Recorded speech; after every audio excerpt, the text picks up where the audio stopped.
Shelter-in-place order, April 22nd, New Hampshire. Social distancing, self-isolation. I'm having a good day. I'm in a great mood. And one thing I noticed in the last video, you could definitely hear those little chickens chirping away, which is probably only going to get louder as they grow. They're getting really big. In fact, I think one of them is a rooster because he's bigger than all the rest and got that comb thing, seems to be coming in a little more prominently than the others. I don't know what's going to happen, but I don't know if my neighbors are going to be appreciative of that.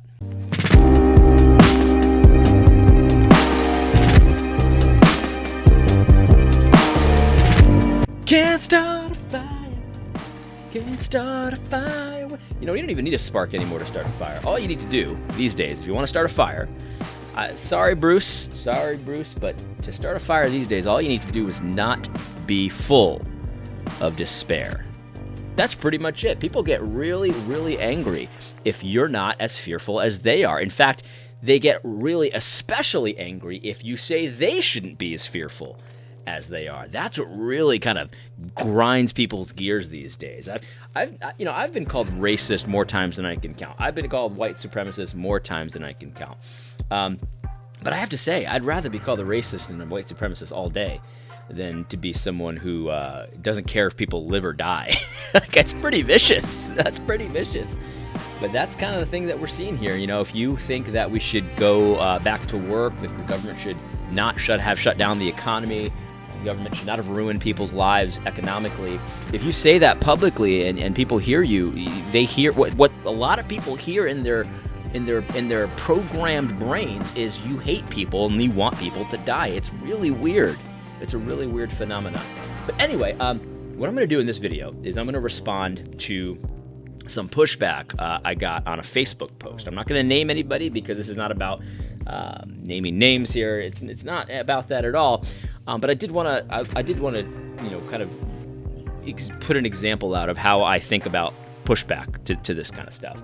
And if you remember, a few weeks ago I did a video on theonomy, and I said that there's obstinance and then there's rational thinking. So when you get pushback on theonomy, you'll get the obstinate people. And the obstinate people, you know, that's very clear. You either don't respond to them at all, don't give them the time of day, or you zing them. And that's how you deal with obstinance. But then there's real pushback. Not everyone who is fighting back about me thinking the coronavirus is not as serious as we were told. Not everyone who pushes back on that is obstinate. There's no question about it. There's some rational people that are thinking about this logically and rationally, and we need to give them respect. It's just that simple. But at the end of the day, I still am not convinced. I'm just not convinced. So let's go through it. Now, what I posted on Facebook was a sentence from a New York Times article regarding a study that a medical doctor from Stanford University put out regarding the numbers of people who have the virus. And in this study, he said, it certainly appears to him like lots more people have this virus than are being reported. And when I say lots, I mean like magnitudes of order here. 55 times, maybe even 100 times more people have the virus already than we know about, which means that there's a lot of people walking around having this virus. They don't even know they have it. And so here's what the quote says. He says this. He says, if the numbers prove accurate, the virus may be much less deadly than originally expected, with a fatality rate more closely resembling that of a bad flu strain than a pandemic of profound lethality. And so what I said was, as that quote, is from the New York Times. This New York Times is one of the primary fear, producers in the country. I said my translation of this is, we don't have a clue what's going on with this virus, but we ruined your life anyway by shutting down the economy because Orange Man bad. Actually, I think I said super bad. And that's the reality. So this quote is from a doctor, medical doctor. And by the way, the fact that it's from a medical doctor from Stanford University and you still get the pushback, oh, you hate people, it tells you all you need to know. It's not the fact that you're not an expert that they hate. It's the fact that you're not fearful that they hate. They want you to join them in despair and panic and fear, and they hate the fact that anyone dare say the opposite. Because the reality is, experts have been saying this kind of thing for a long time.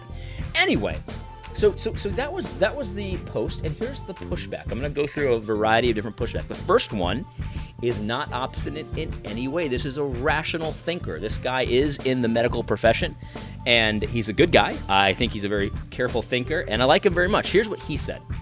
He said, with all the serum tests coming back in other states, we're finding out a lot more people have it in the community, which is scary. But that also means the mortality rate will go down. But we also have to look at the long-term effects this virus has on the body with those who are severely affected by it. This virus and the disease it causes is still a lot different than the flu as far as its infectious nature and the pathology of what it does to the body. Some of the patients we have at the hospitals, it's crazy how fast they go downhill. Even young, healthy patients as well. This is one nasty virus due to the amount of different organs it attacks. That's his pushback.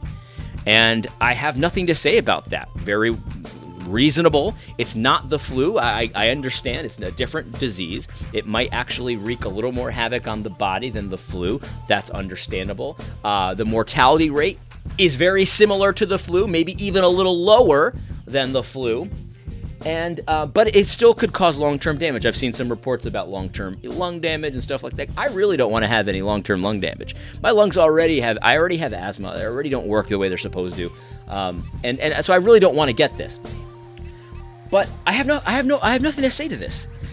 The reality is, though, commenter, is that that's not what we were told that we had to shut down the economy for, because this could cause long-term damage or it's different than the flu in its pathology. That's not what we were told. We were told it's going to kill tons and tons of people, 2 million people, if we don't do anything. And that has been proven to be a lie. The lie detector says that's a lie.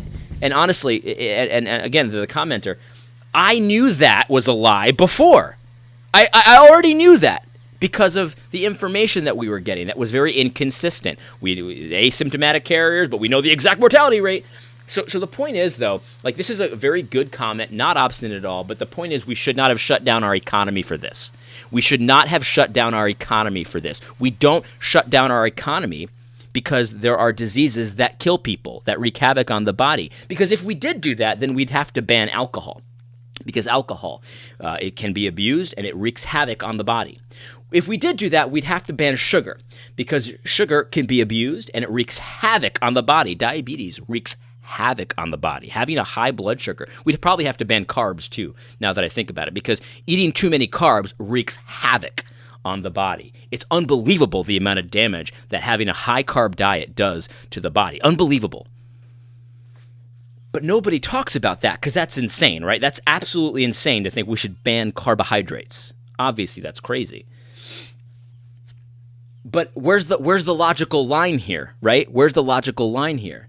Because we understand that, just because some people abuse alcohol doesn't mean that everyone abuses alcohol. Just because some people abuse carbohydrates and sugar doesn't mean everyone abuses carbohydrates and sugar. We trust people to take responsibility for their own health, right? We do that. We trust people, and some people don't, and some people do.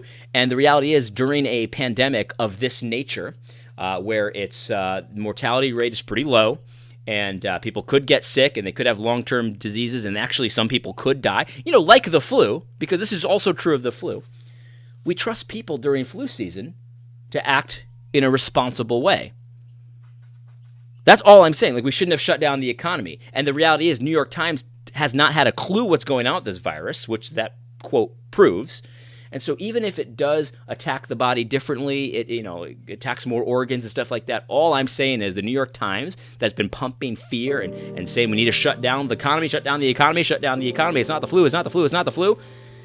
They've been lying to us all along. That's the whole point. They have no clue what they're doing, but they know they need to ruin the economy because they hate Trump. There you go. All right.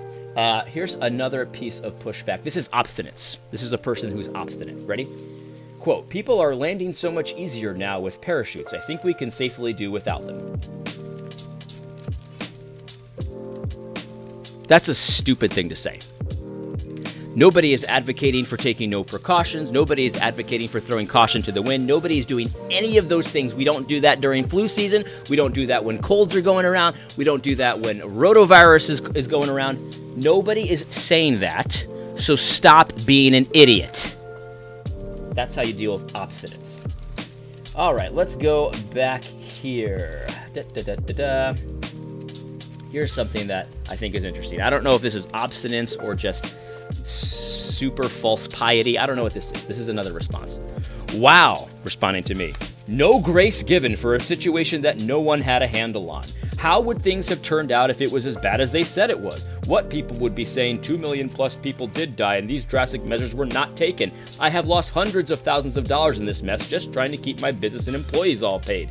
So I'm not pleased with what has happened, but this was a moving target that no one knew how bad this was. It's easy to Monday morning quarterback this thing, but I'm not sure this is very fair at all. Look, this no grace given thing that you said in the beginning, that's not just a Band-Aid that heals everything.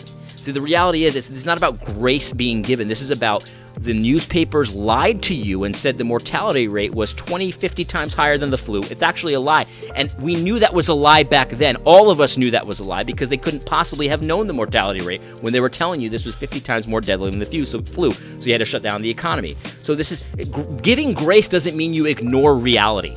You know what I mean? Like that's a very pious sounding thing, but it's not grace. It's not gracious to ignore reality. The New York Times told you for months that the death rate of this is 50 times as high as the flu. That turned out to be a lie, and given the information we had back then, this is not about Monday morning quarterbacking this. We already knew they had no idea what the death rate was before, because again, they simultaneously told you that there was asymptomatic carriers of unknown numbers walking around. So we knew the death rate was lower, we just didn't know how much lower. And if this information turns out to be right, then it's so much lower that it's insane to think about how much lower it is. So it's not about Monday morning quarterbacking. It's not about grace. It's not gracious to ignore the facts. The New York Times and all of the powers that be lied to us in order to shut down the economy, in order to try to stop Trump. It's just that simple. They shut down the economy because they wanted to ruin lives and make it really hard for Trump to get reelected because they had no clue how serious this disease was at the time. No clue. They didn't have a clue. All right. So that's not really obstinance, but it's definitely, it's just it's a pious sounding thing, but it's not pious at all. All right. Let's go to the next one. Let's see here. There's another guy that's saying that it's still very serious because the hospitalization rate is high and the death rate amongst people that are hospitalized is high. And that's okay. Listen, I have nothing to say about that. Look, that's fine. That's not obstinance. That's fine. It's a lot of people get hospitalized and things like that. But again, that's not how this was sold to us. This was sold to us as this is the bubonic plague level death. This is sold to us as 50, 100 times higher than the death rate than the flu. So we have to shut the economy down. And that was a lie. And they ruined lives, even knowing they had no clue what they were talking about. We don't shut down the economy for something that has a death rate higher than the flu, or just as high as the flu. We don't do that. We don't do that. We don't do that. I mean, that's the point. It's not about this is the same disease as the flu. Nobody is saying that this is the same disease as the flu. What some people did say was this has a comparable death rate to the flu. I didn't say that, but I did say that the death rate, we have no idea. But the point being is you don't shut down the economy because there's a disease running around with the same death rate as the flu. You don't do it. That's the point. So anyone who responds to this stuff saying, well, there are still differences than the flu. Yeah, we got it. It's not the flu. But we don't shut down the economy for something that has a similar or even potentially even lower death rate than the flu. You don't do it. All right. Here's someone. This is what I love. This is a properly programmed person. He quotes the sentence I quoted from the New York Times. He says, that sentence is immediately followed by, neither report has been peer-reviewed or published in a scientific journal, and both pieces of research have been met with criticism. You love those wizards, don't you? Yeah, this person loves the wizards. He loves the wizards, and then he wants the wizards to get together and do their magical spells all together. So you peer review, and then it's definitely true, right? It's definitely true if you peer review it. That's the point. So it's not true, and then it becomes true when it gets peer reviewed. Proper programming, clear. What I especially love about the peer review comment is is the inconsistency, right? So we can shut down the economy. We don't need any peer-reviewed studies. We can put out fake death rates. We can put out fake fear. We can tell you how it wreaks havoc on the body and how it could tax the organs and you get bloodshot eyes and all that stuff. We don't need any peer review for that. But we need peer review to say, well, maybe it's not as deadly as we said, and maybe we shouldn't have shut down the economy. Maybe we should open it up. We need peer review for that, but we don't need it to shut down the economy. Have I got that right? Is that how it works? Is that how the programming has explained it in your mind?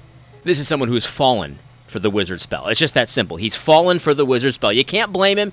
Every bit of his schooling since he was a little kid has been programming him to fall for the wizard spell. All right. Here is someone who wants you to be so scared. Even locked down, there have been as many deaths from COVID in 1 month as H1N1 had in a year. And my response to you, commenter, is you don't know that. You actually have no freaking clue if that's true. And that's the point. You don't know what's true. You could see the death rate. You could see the scary graphs, the maps with all the red dots and stuff like that. And you have no idea if any of that information is true, because what you said here is as many deaths from COVID. And we don't know that number. We don't. And if you look at honest journalism, they'll admit that. Deaths with COVID, deaths from COVID, deaths, and they tested and turned out they were on death's door anyway, but they also had COVID as well, and then they died. That's not a death from COVID, all right? This thing is purportedly taking out very sick people, very old and very sick people. And so we don't know how many of those people died from COVID. We don't. And we also don't know how many of those people would have died anyway if they caught, the sniffles. We don't know that. And so you're reporting this information as if it's like definitely fact. I'm sorry, it's just not. We have no idea, and we have lots of reason to believe that they're skewing the numbers high. Lots of reason to believe that. Remember that governor from Connecticut who said that there was their first infant child related death from COVID, and it turns out that they were like choked to death or something, an accidental choking. Yeah, there you go. This is the one. This is obstinance right here. I'm sorry, commenter, and I'm sorry if you get mad at me. You're being obstinate here. You respond to my thing where I say that the New York Times doesn't have a clue what's going on with this virus, but they knew they had to shut down the economy. They definitely knew that, but they didn't have a clue what this virus is. Here's his response. Sorry, bro, this ain't the flu. It's not a joke. People are dying down here. And then he posted a picture that says in Brooklyn, 3,300 people died this week or something like that. Yeah, maybe total. I can't tell. People are dying! And it's like as if I said anything otherwise. As if any of us have said, no, nobody's ever died. The whole thing is fake. Nobody's died of it. The virus is fake. Everything's fake. As if anybody said that. He thinks this is a response. This is obstinance. Nobody said people aren't dying. People die. I knew that. Like, one of the things I've noticed is almost people are acting like as if they didn't know people died before. I knew people died before. And you put this for Brooklyn, like I don't care about people from. I used to live in Brooklyn. My whole family's in New York. You know what I mean? Like, that's not going to work on me. That kind of emotional manipulation is going to work. I know people are dying. It still doesn't. It has nothing to do with the fact that New York Times had no idea about this virus, no idea the death rate, no idea any of that stuff. But they did know we need to shut down the economy for months on end. That's insane. Don't be obstinate. Don't be obstinate. Those of us who are opposing the shutdown are not saying people ain't dying. We're not saying that. So stop being obstinate. By now you must know that that's not what we're saying. And yet you still will circle the death number and say, see, you don't care about death. You are evil. You want people to die. You just don't care about old people and stuff like that. That is so stupid. Stop thinking like a child. It's childish. That's not what we're saying at all. You're thinking like a child. I've made this point many times, but it needs to be made again here with this obstinate commenter. We're not trading money for lives. It's lives for lives. The economy is not just this thing out here that has nothing to do with lives. If you think that way, you think like a child. Grow up. It's time to grow up. What I'm saying is that the economy shutting down will cost many, many, many more lives than the coronavirus could ever dream of. So why don't you care about lives? Anyway, I hope you found this video helpful. God bless.